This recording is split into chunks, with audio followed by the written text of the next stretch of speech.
and subscribe to Vishwasam.in. ఐపీఎల్లో తెలుగోడొచ్చాడు, అద్దరగొట్టే మొనగాడొచ్చాడు.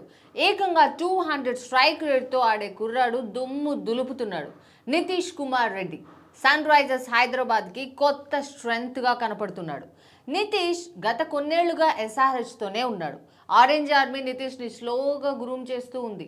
బహుశా future asset అవుతాడు అనుకుని రిటైన్ కూడా చేసుకుంది.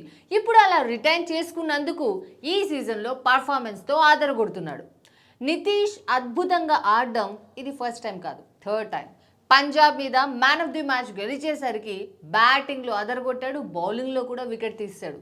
అది కూడా హోమ్ టర్ఫ్ ఉప్పల్లో కాదు, మొహాలీలో. అందుకోసమే ఇప్పుడు నితీష్ గురించి అందరూ తెగ మాట్లాడుకుంటున్నారు. మన తెలుగోళ్ళకు కూడా కిక్ వస్తుంది అలా మాట్లాడుకుంటుంటే. ఐపీఎల్ జట్లలో సెలెక్ట్ అయిన తెలుగు కుర్రాళ్ళు ఓ 7-8 మంది ఉండుంటారు. అయితే వీళ్లలో 2-3 మాత్రమే ఏ టీంలో అయినా ఫైనల్ 11లో ఆడే ఛాన్స్ వస్తుంది. అది కూడా గగనమైపోయింది రోజుల్లో. అలాంటి టైంలో మిడిల్ ఆర్డర్లో తుఫాన్ లాగా నిలబడి దట్టు స్ట్రాటజిక్గా ఆడగలిగే ప్లేయర్ ఉండడం ఇంట్రెస్టింగ్ విషయం అనే చెప్పుకోవాలి. ఎలా ప్లాన్ చేసుకున్నావు నీ ఇన్నింగ్స్ని అని అడిగితే నితీష్ ఏం ఆన్సర్ చేశాడో తెలుసా? పేసర్లు పర్ఫెక్ట్గా వేస్తున్న టైంలో స్పిన్నర్ కోసం వెయిట్ చేశాను, అటాక్ చేశాను. సాధ్యమైనంత ఎక్కువసేపు ఉంటే 170+ స్కోర్ చేయగలిగితే ఫైట్ చేయొచ్చు అనుకున్నానని చెప్పాడు. అంటే అతని గేమ్లో మెచ్యూరిటీ కనిపిస్తోంది. అందుకే నితీష్ 1 మ్యాచ్ వండర్ అయితే కాదు.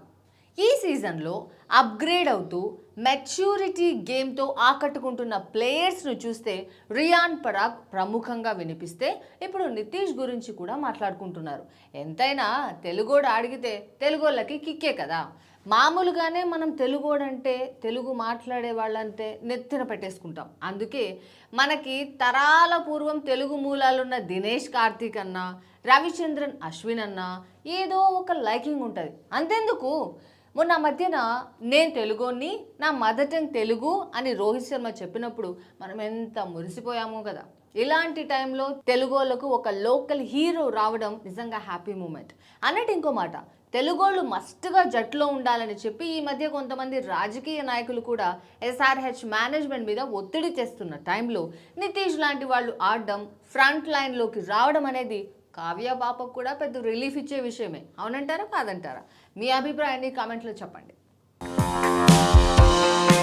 Like, share and subscribe to Vishwasam.in.